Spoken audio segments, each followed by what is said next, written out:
ये बेहद विवादित बयान सामने आया है जिसकी टीवी9 भारतवर्ष कड़ी निंदा करता है क्योंकि ये बयान बेहद निंदनीय, बेहद आपत्तिजनक है। अमेरिका की तरफ से ये जो बयान सामने आया है ये आपको हैरान तो करेगा ही, साथ ही साथ मौजूदा अमेरिका का जो रुख है वो भी कहीं ना कहीं सामने आता है कि किस तरह से भारत के खिलाफ बयानबाजी की जा रही है। सुनिए सबसे पहले ट्रंप के एडवाइजर नवारो आखिर क्या कह रहे हैं। Look, it's real easy.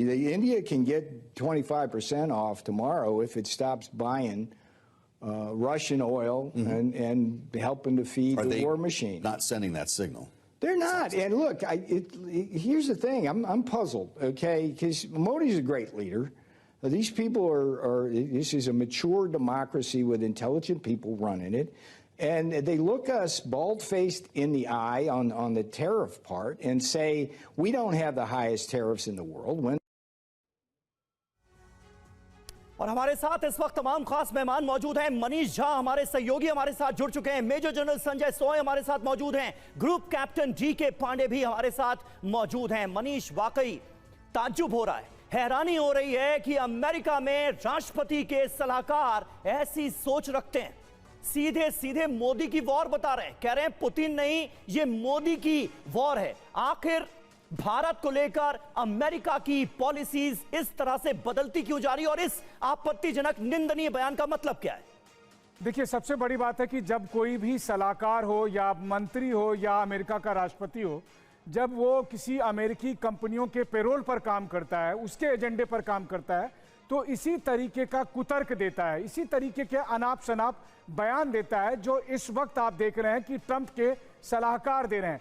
असली बात यह है कि अमेरिका की तेल कंपनियां इन सब पर दबाव डाल रही है कि आप किसी भी तरह भारत की तेल कंपनियों को इस बिजनेस से हटाओ, यानी कि जो तेल अभी भारत की कंपनी खरीद कर रूस से यूरोप में या अमेरिका में सप्लाई करती है, उस बाजार पर उसकी गंदी निगाहें हैं और वो चाहते हैं कि भारत पर इतना दबाव दिया जाए कि भारत की तेल कंपनियां इस बिजनेस से हट जाए ताकि अमेरिकी कंपनियों को मौका मिले और अमेरिकी कंपनी प्रॉफिट कमाएंगे। ऐसा नहीं है कि तेल रूस से नहीं खरीदा जाएगा, लेकिन तब ट्रंप एक नई दलील देंगे कि हम रूस के साथ बिजनेस करना चाहते हैं। हमने अपने दर्शकों को दिखाया कि कैसे अमेरिका की तेल कंपनी एक्सॉन मोबिल ने रूस के साथ धंधा शुरू कर दिया है। एक्सॉन मोबिल को वही बिजनेस मिल जाए जो भारत की तेल कंपनियों को मिले, इसके लिए ट्रंप के सलाहकार भारत पर बयान दे रहे हैं किसी तरीके से भारत तेल खरीदना बंद करे ताकि वो बिजनेस अमेरिका की तेल कंपनियों को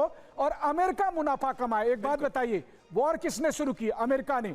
वॉर में हथियार किसने दिया? अमेरिका ने। आज खुद ट्रंप कह रहे हैं कि अमेरिका मुनाफा कमा रहा है हथियार बेच के यूरोप को, नाटो को, जो हथियार यूक्रेन जा रहा है, लेकिन वो दारोमदार भारत पर दे रहे हैं सिर्फ और सिर्फ इसलिए क्योंकि उसने हथियार बेचकर मुनाफा कमाया था।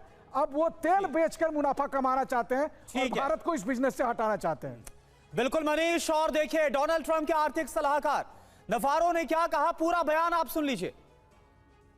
I mean Modi's war, because the road to peace runs in part through New Delhi. I mean, that's a lot of money. It's a lot of money. It's a lot of money. But there are some who say that This is like Europe's still buying Russia oil, which is crazy, okay?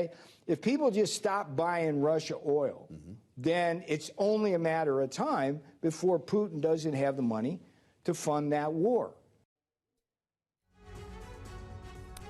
Major general Sanjay Soy sir, ऐसा लगता है कि नवारो जब ये बयान दे रहे थे तब ये भूल गए कि बार बार प्रधानमंत्री नरेंद्र मोदी ने हर मंच से और डोनाल्ड ट्रंप से मुलाकात की या फिर पुतिन से मुलाकात की तो ये कहा सिर्फ बातचीत से और डिप्लोमेसी से कोई रास्ता हल निकल सकता है, युद्ध से कुछ नहीं होने वाला। आखिर फिर ऐसा बयान सीमाएं लांघता हुआ अमेरिका क्यों नजर आ रहा है? नहीं, बिल्कुल करुणा, बिल्कुल सही बात है। दोनों बातें जैसा मनीष ने बताया, जैसा आप कह रहे हैं कि भारत की फिलॉसफी और पॉलिसी जग जाहिर हो रही कि हमने स्टैंडर्ड मेंटेन किया हुआ, यही पॉलिसी हर जगह हमने रखी है कि ये समय युद्ध का नहीं है।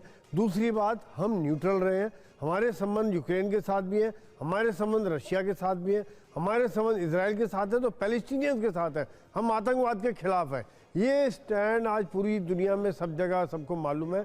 उसके बाद में अगर इस तरह की बयानबाजी आती है तो उसके पीछे कारण सिर्फ वही है, जैसा मनीष बता रहे थे कि तेल का बिजनेस है, कि किस प्रकार से भारत को इस रास्ते से हटाया जाए। आप देखिए अभी यूरोप को तेल जा रहा, दुज़बा ऑयल पाइपलाइन के ऊपर अटैक किया, जब हंगरी ने भी विरोध किया था अभी यूक्रेन का कि आपने कैसे इस पाइपलाइन पर अटैक कर दे जिससे हमारी रोजी रोटी खत्म हो रही, जिससे यूरोप को तेल जा रहा था। यानी कि यूरोप में तेल महंगा होना, उसके बाद अमेरिका के द्वारा यूरोप में तेल सप्लाई करना, यही सारी कहानी यहाँ पर है इस समय में।